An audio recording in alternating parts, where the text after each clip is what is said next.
The first dimension, singularity, is populated by the imperceivable and indivisible presence of the all. For the individuated state of being, or person, this phenomenon is characterized by a localized separation of the self from the whole. This separation, whilst seemingly indicative of a division, is actually representative of the nature of singularity. Singularity exists in true unawareness of itself as an identified presence, and instead emanates an awareness of the presence of existence and itself as one unified facet.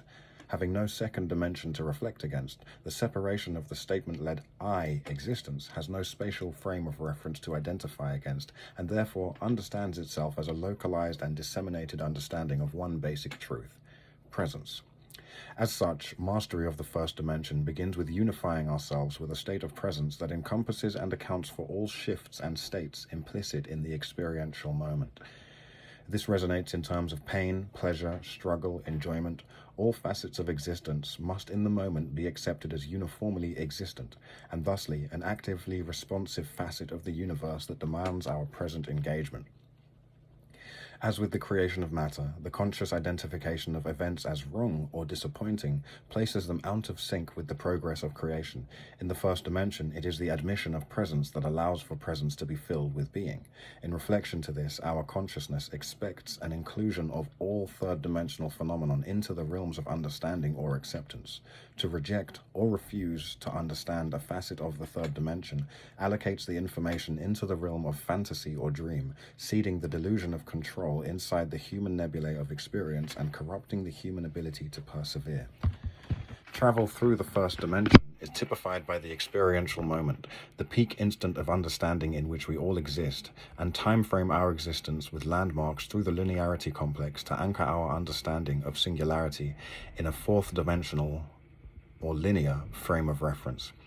This is to say that we will always be here, having been there, and moving toward the other. Our evolutionary consciousness given a singular form in the time-led identity, so that we can experience the divine knowledge of momentary understanding and infinite analytical capacity at the same time. In order to master this dimension, one must achieve an acceptance of presence. You are here, you have come to participate in a revolution that was set in place by you before you came to be in this body.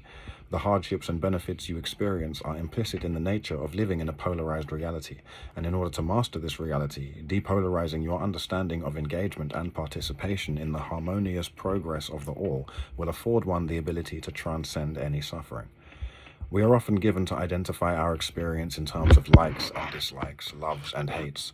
This corrupts the understanding of the integral realm in which both apple and orange serve just as diverse and necessary a role as the banana, forcing us into a polarized understanding of the world, as though exactly one half of the contents of our earth should somehow be reordered at the molecular level to our liking, when in fact the singularity nebulae has birthed these diverse concepts in order to fulfill a much more ineffable plan than our stylistic recognition of nutrition can encompass.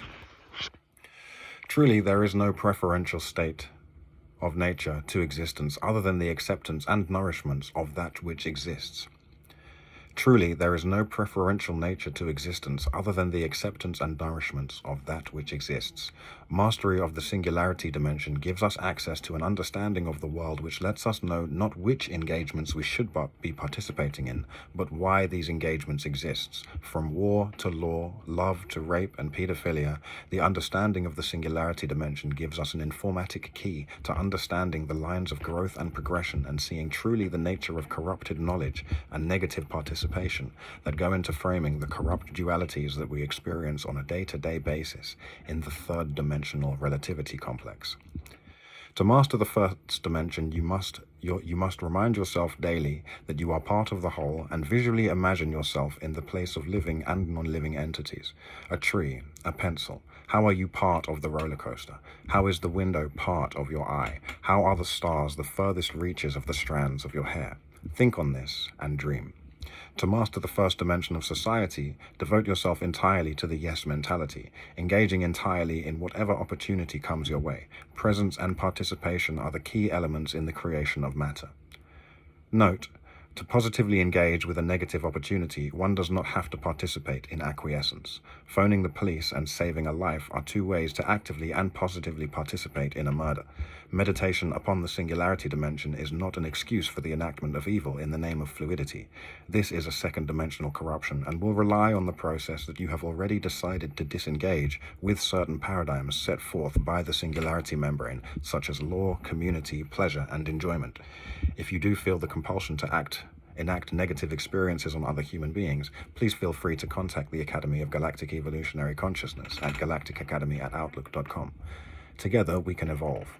Corruptions in the first dimensions of our consciousness will result in the identification of material substance as evil or suitable for destruction.